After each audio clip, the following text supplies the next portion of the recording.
One plus phone வச்சிருக்கிறீங்களா? அப்போ மறக்காம இந்த ஆப்ஷனை நீங்கள் செக் பண்ணி பார்க்கணும். AI play lab. நான் இன்ஸ்டால் பண்ணிட்டேன், ஓப்பன் பண்ணி காட்டுறேன். இதில் ஃபோட்டோஸ் பெரியில் இருக்குது பார்த்தீங்களா, மூணாவதா அந்த ஆப்ஷனில். இதில் இப்போ ஃபோட்டோ வந்து கேலரிலேருந்து அப்லோட் பண்ணிக்கலாம். ஒரு ஃபோட்டோ நான் செலக்ட் பண்ணிக்கிறேன். இப்போ எனக்கு என்னென்னா, இந்த சாரக்குச்சி போட்டிருக்கிறேன், இந்த சாரக்குச்சி எல்லாத்தையுமே அழிக்கணும். என்ன பண்ணுறது அப்படின்னா, இதில் வந்து ப்ராம்ப்ட் கொடுக்கணும். ரிமூவ் ஆல் த ஸ்டிக்ஸ் அப்படின்னு சொல்லி நான் கொடுத்துட்டு சென்ட் பண்ணிடுறோம். அவ்வளோதான். Remove all the sticks from the photo. இப்போ ஜென்ரேட்டிங் ஆகுது. ஜஸ்ட் ஒரு 10-15 செகண்ட், அவ்வளோதான்.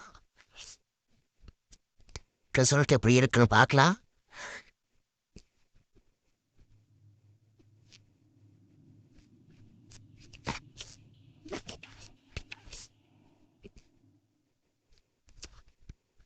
ஆனால் முக்காமக்கா இங்கே பாருங்க எப்படி இருக்குன்னு. இதோ நான் கம்பேர் பண்ணி காட்டுறேன். பிஃபோர் ஆஃப்டர் இவ்வளோ துல்லியமாக இருக்கு பாருங்களேன்.